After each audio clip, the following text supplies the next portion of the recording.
Por que você acha que o Nine não investe para criar uma verdadeira indústria nacional de cinema?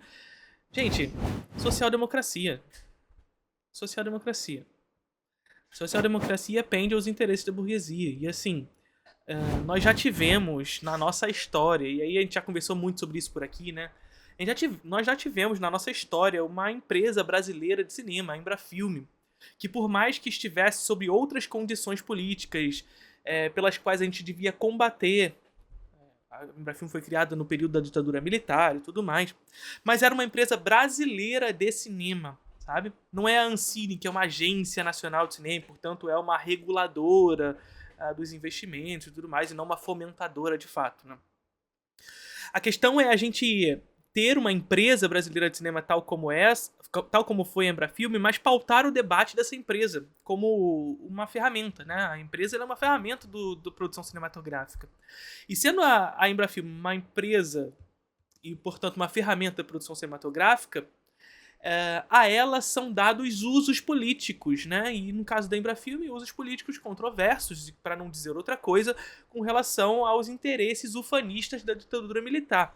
É claro que havia todo um debate artístico por trás da Embrafilme também, na medida em que a própria ditadura militar compreendia que o tipo de cinema brasileiro que era internacionalizado era o cinema novo, e o cinema novo tinha um caráter crítico, ao menos crítico, e portanto a Embrafilme acabava também financiando os filmes do cinema novo, por mais que a Embrafilme fosse uma empresa criada na ditadura militar. Mas o que eu quero dizer nisso tudo é que a gente precisa de uma empresa aos moldes da Embrafilme, mas claro, aperfeiçoada aos interesses da classe trabalhadora, e não aos interesses ufanistas de um Estado militarizado, né?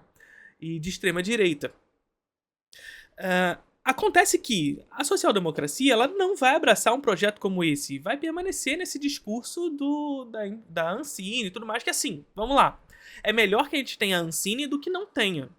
É melhor que a gente tenha a lei do audiovisual do que não ter, sabe? É melhor ter a Lei Rouanet do que não ter. Mas não é o necessário, não é o que a gente precisa. Sobretudo para combater uma lógica imperialista da indústria cultura norte-americana, sobretudo aqui no Brasil, né? A Embrafilme não dá conta desses processos. E aí, enfim, é a gente pensar que nós já tivemos essa empresa, que essa empresa foi forte aqui no território nacional, a Embrafilme, na década de 70, construiu um gosto, construiu um público para o cinema nacional massivo, forte.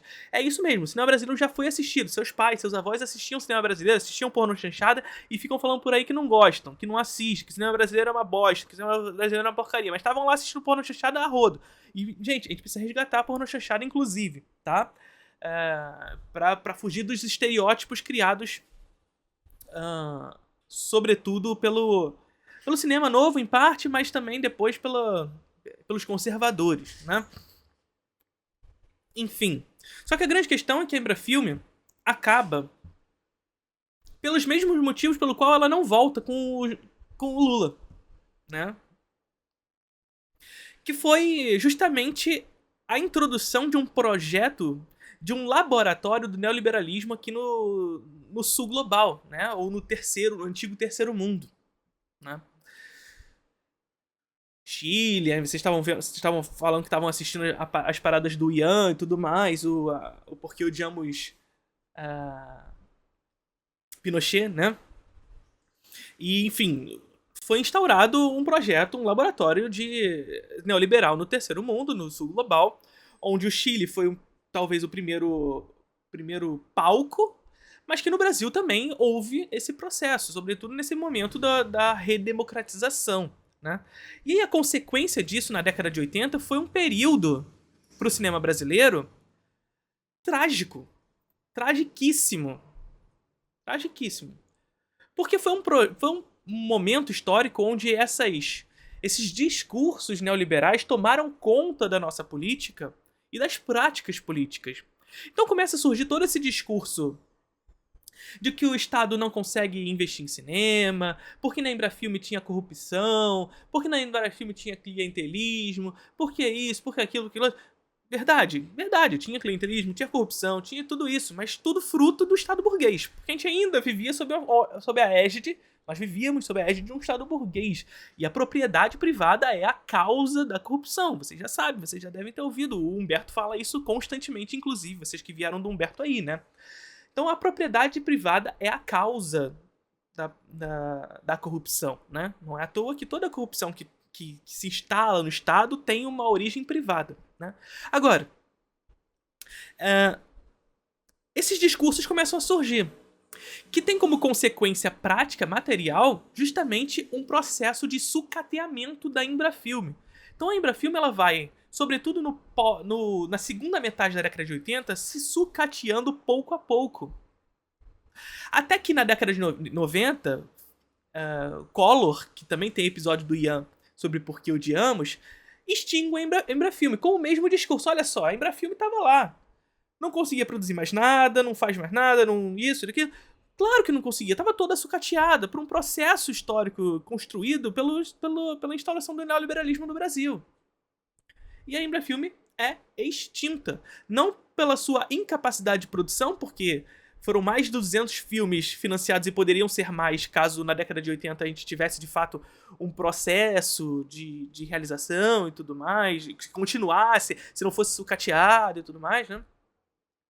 Mas poderiam ser muito mais, o Brasil poderia continuar produzindo, poderia continuar crescendo a sua indústria como vinha crescendo. E, gente, é isso, uma indústria nacional forte tem, por consequência, também uma defesa dos interesses nacionais. Dos interesses nacionais. Frente ao imperialismo. Porque uma indústria nacional forte, uma indústria nacional que tem uma construção de público ativo, significa também que esse povo brasileiro tem escolha em assistir o filme brasileiro. Porque o que temos agora não é escolha. Porque quando no fim da Embrafilme, nós ficamos de peito aberto pro mundo. Olha só, olha que curioso. Olha que curioso. Os mesmos que investiram no discurso neoliberal, que financiaram o neoliberalismo no sul global, e que, portanto, a partir dele, acabaram com a Embrafilme, destruíram o processo de criação cinematográfica brasileira. É claro que haviam filmes brasileiros ainda, mas se diminuiu muito a produção na década de 80, e deixou de apertar peito aberto. Só que as demandas já tinham sido criadas. Já havia um público nacional para cinema. Quem vai atender esses interesses?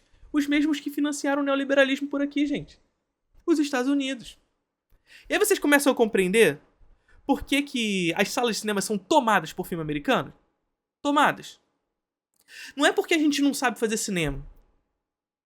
Não é porque a gente não sabe fazer cinema, porque o nosso cinema é fantástico. Mas porque, a partir de um discurso político pelo financiamento do neoliberalismo aqui, a partir da década de 80 sobretudo, os Estados Unidos dominaram as salas. Tomaram de assalto as salas. Tomaram de assalto.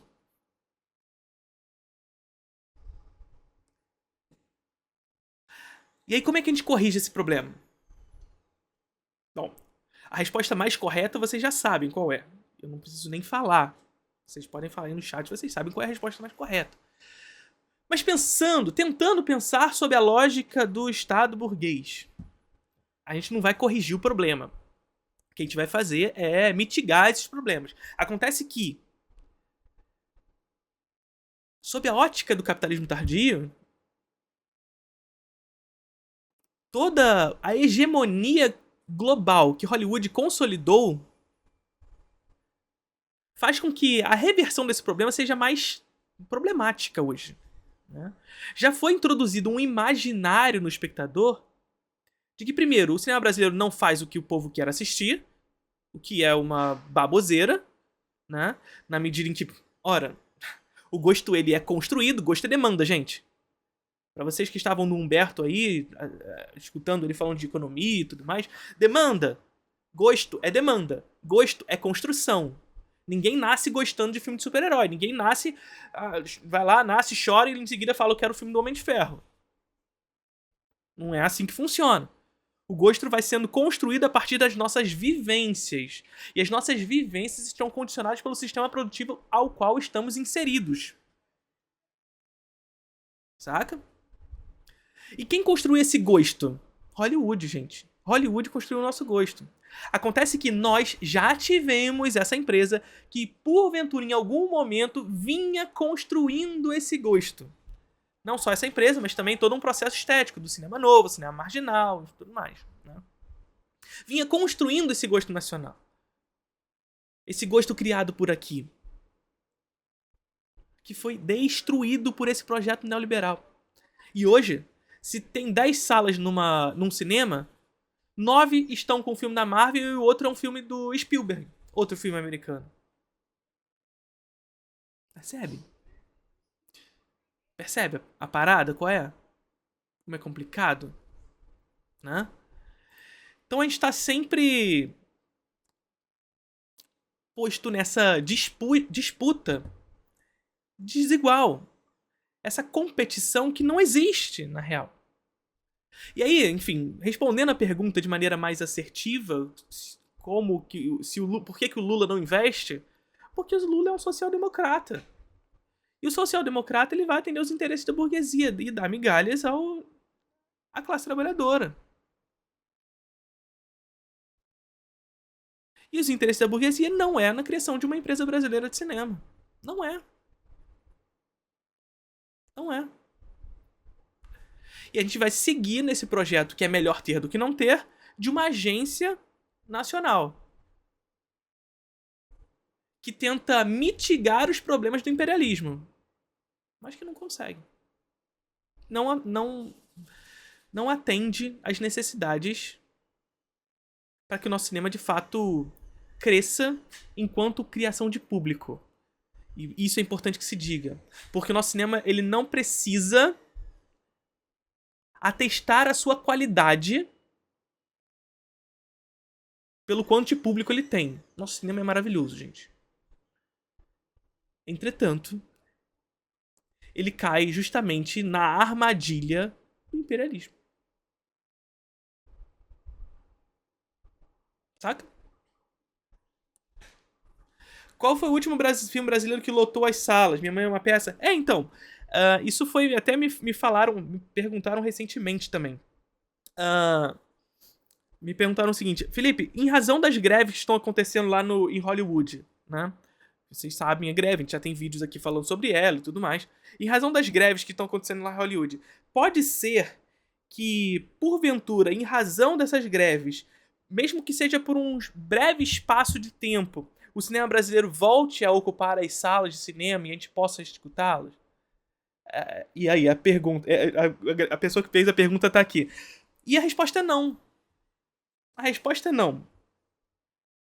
Por 2 motivos, gente. Primeiro, porque esse gosto não foi construído, e o gosto é construído paulatinamente, é um processo para que esse gosto seja construído.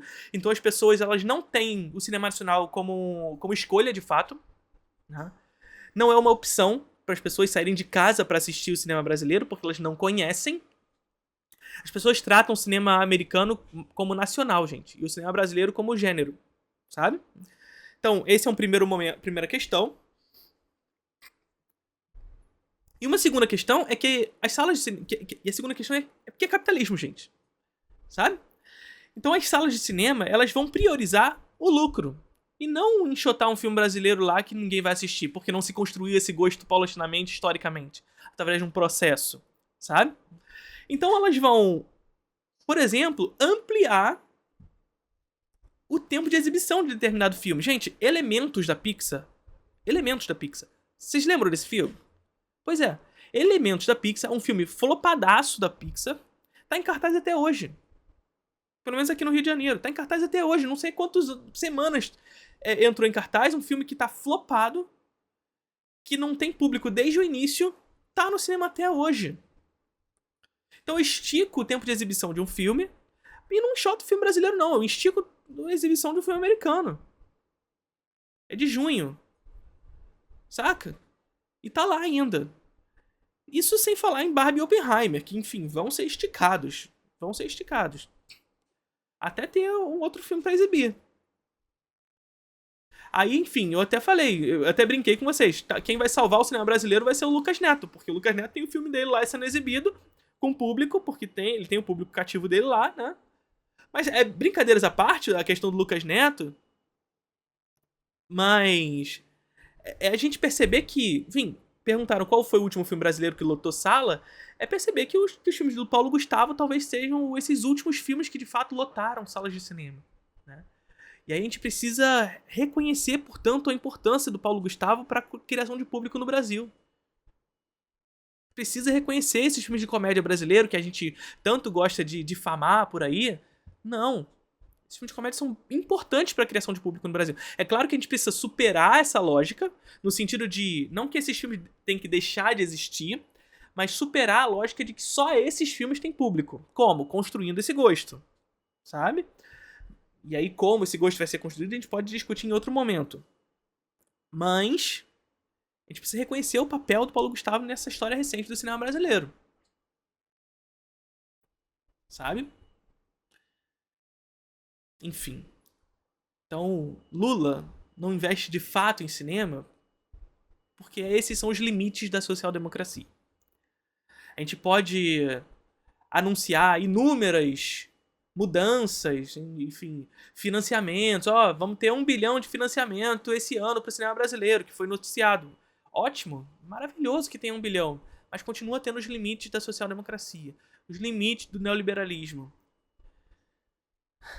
Enfim, a lei do audiovisual é uma política neoliberal, né, gente? E, enfim. E 1 bilhão de reais, gente, é o preço que custa um filme da Marvel. Vocês têm consciência disso? 1 bilhão de reais, que foi o que foi anunciado para a produção cinematográfica no Brasil, é o preço de um filme da Marvel. E a gente tá comemorando esse número justamente, a gente tem que comemorar esse número, tem que ser mais, a gente precisa mudar a lógica de investimento, né? Mas 1 bilhão é o preço de um filme da Marvel. Um.